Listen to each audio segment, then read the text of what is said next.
दोस्तों मैं सोच रहा हूँ कि आखिर हो क्या गया है मोदी सरकार को।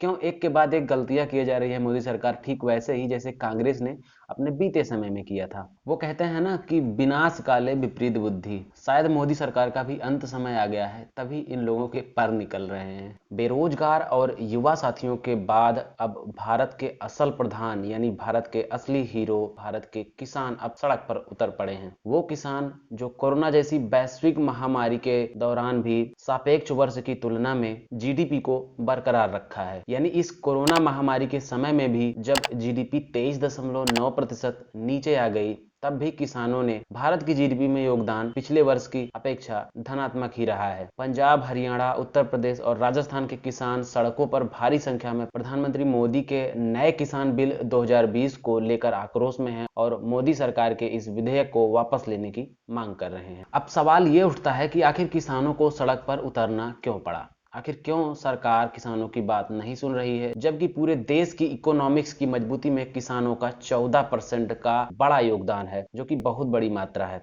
और रोजगार की बात करें दोस्तों तो 42% रोजगार जो है वो भारत में कृषि से आता है। आखिर देश में सबसे ज्यादा रोजगार उत्पादित करने वाले इस समूह को क्यों सड़क पर उतरना पड़ा है और क्यों इनकी बात नहीं सुनी जा रही है। दोस्तों मामला किसानों से जुड़ा हुआ है, जो हमारे देश की इकोनॉमिक्स में 42% के हिस्सेदार हैं। इसलिए मामले को पूरे तरीके से समझना बेहद जरूरी है और मैं आपसे रिक्वेस्ट करता हूं कि आप वीडियो को पूरा जरूर देखें और बहुत ही कम समय में मैं सारी चीजें आपको आसान भाषा में समझाने की कोशिश करूंगा। 17 सितंबर 2020 को लोकसभा में दो बिल, कृषक उपज व्यापार और वाणिज्य यानी संवर्धन और सरलीकरण विधेयक और कृषक सशक्तिकरण व संरक्षण, कीमत आश्वासन और कृषि सेवा पर करार विधेयक 2020 लोकसभा में पारित हुआ।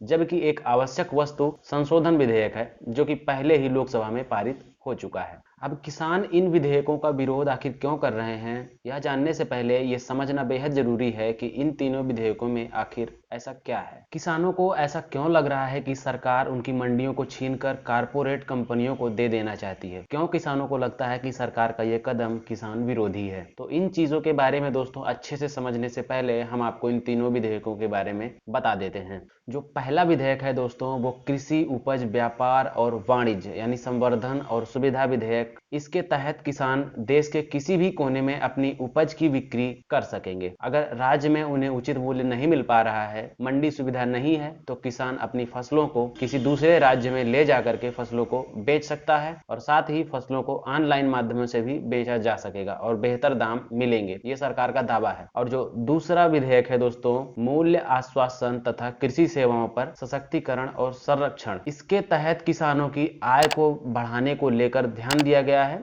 इसके माध्यम से सरकार बिचौलियों को खत्म करना चाहती है ताकि किसान को उचित मूल्य मिल सके। एक आपूर्ति चेन तैयार करने की कोशिश सरकार कर रही है। और जो तीसरा विधेयक है वो मात्र एक संशोधन है दोस्तों, आवश्यक वस्तु संशोधन 2020। इसके तहत अनाज, खाद्य तेल, आलू, प्याज अनिवार्य वस्तु नहीं रह गई है, इनका भंडारण किया जाएगा। इसके तहत कृषि में विदेशी निवेश को भी आकर्षित करने का प्रयास सरकार कर रही है। अब दोस्तों बात ये आती है कि इन तीनों विधेयकों में ऐसा क्या है जो किसान इसका विरोध कर रहे हैं। इन तीनों विधेयकों से किसान आखिर क्यों परेशान है, क्यों इससे संतुष्ट नहीं है। कृषि विशेषज्ञों और अन्य राजनीतिक पार्टियों की माने तो उनका कहना है कि अगर मंडियां खत्म हो गई तो किसानों को न्यूनतम समर्थन मूल्य यानी मिनिमम सेलिंग प्राइस एमएसपी नहीं मिल पाएगी। इसलिए एक राष्ट्र एमएसपी होना बेहद जरूरी है। क्योंकि दोस्तों इस विधेयक में एमएसपी का जिक्र बिल्कुल भी नहीं है और बाद में एमएसपी रहे ना रहे इस बात की चिंता किसानों को खाए जा रही है, क्योंकि किसानों का भरोसा सरकार से उठ चुका है। विरोध का एक कारण यह भी है कि कीमतों को तय करने का कोई खास तंत्र नहीं है। इसलिए किसानों और राजनीतिक दलों की चिंता यह है कि निजी कंपनियां किसानों का शोषण न करें। हालांकि दोस्तों इस विधेयक में बताया गया है कि मूल्य तय करने का एक तंत्र बनाया जाएगा, लेकिन उसमें किसानों और व्यापारियों दोनों के हितों का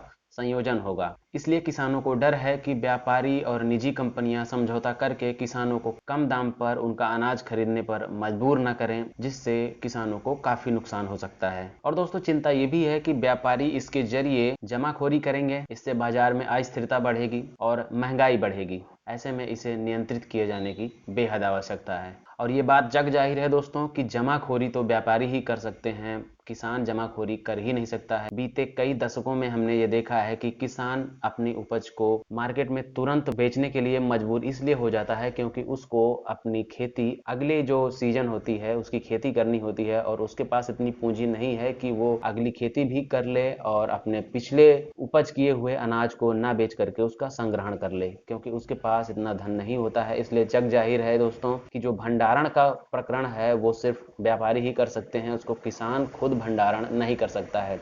वो इस चीज का इंतजार नहीं कर सकता है कि सही कीमत जब हमको मिलेगी तब हम अपने अनाज को बेचेंगे। तो इससे कहीं ना कहीं पूरा फायदा जो है वो व्यापारियों को जाएगा। और दोस्तों इस विधेयक से राज्य सरकारों की भी चिंता बढ़ गई है, क्योंकि अगर फसल का उचित दाम किसानों को उनके राज्य में नहीं मिला तो किसान उसको दूसरे राज्य में जाकर के बेचेंगे और ऐसे में राज्य सरकारों को फसल से संबंधित दिक्कतों का सामना करना पड़ सकता है। और इस विधेयक पर दोस्तों राहुल गांधी जी ने ट्वीट करके कहा है कि किसान का मोदी सरकार से विश्वास उठ चुका है, क्योंकि शुरू से ही मोदी जी की कथनी और करनी में फर्क रहा है।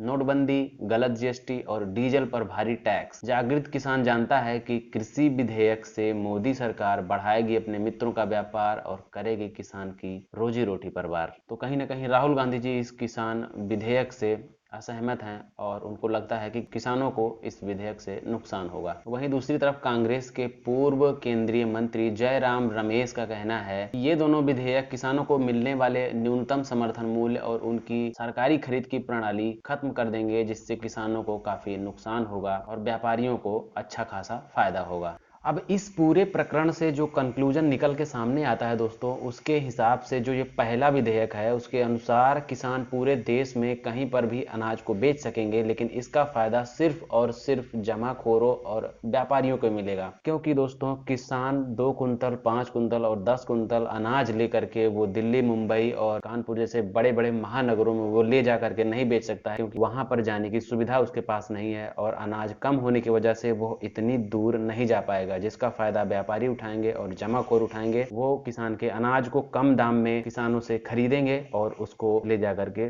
बड़े बड़े महानगरों में बेचेंगे, जिससे इसका पूरा फायदा व्यापारियों को जाएगा। और जो दूसरा विधेयक है दोस्तों उस पे एमएसपी का जिक्र कहीं नहीं है। पहली बात तो किसानों को अंदेशा है एमएसपी के खत्म होने का। दूसरी बात, इस बात का कहीं पर भी जिक्र नहीं है कि कीमत का आकलन कैसे होगा, कि फसल की कीमत क्या होगी जिससे किसानों को लाभ मिले। तो हमारे हिसाब से दोस्तों दूसरे प्रदेश में ले जाने का फायदा व्यापारी लेंगे, जमाखोर लेंगे, किसान को इस चीज का फायदा नहीं मिलेगा। भंडारण का भी फायदा व्यापारियों को मिलेगा, किसानों को नहीं मिलेगा। कीमत का निर्धारण यानी एमएसपी का निर्धारण, एमएसपी की चर्चा इस विधेयक में ना होने के कारण इन दोनों विधेयक पर से किसानों का भरोसा पूरी तरीके से उठ चुका है। आपकी क्या राय है कमेंट में जरूर बताएं। आप सहमत हैं या असहमत हैं इन दोनों विधेयकों से, कमेंट में जरूर बताएं। वीडियो अच्छा लगा हो तो लाइक करें, चैनल को सब्सक्राइब करें। भारत के किसानों की उज्जवल भविष्य की कामना के साथ इस वीडियो को यहीं पर विराम देता हूं। मिलते हैं अगली वीडियो में, तब तक अपना ख्याल रखिए। बाय बाय, धन्यवाद।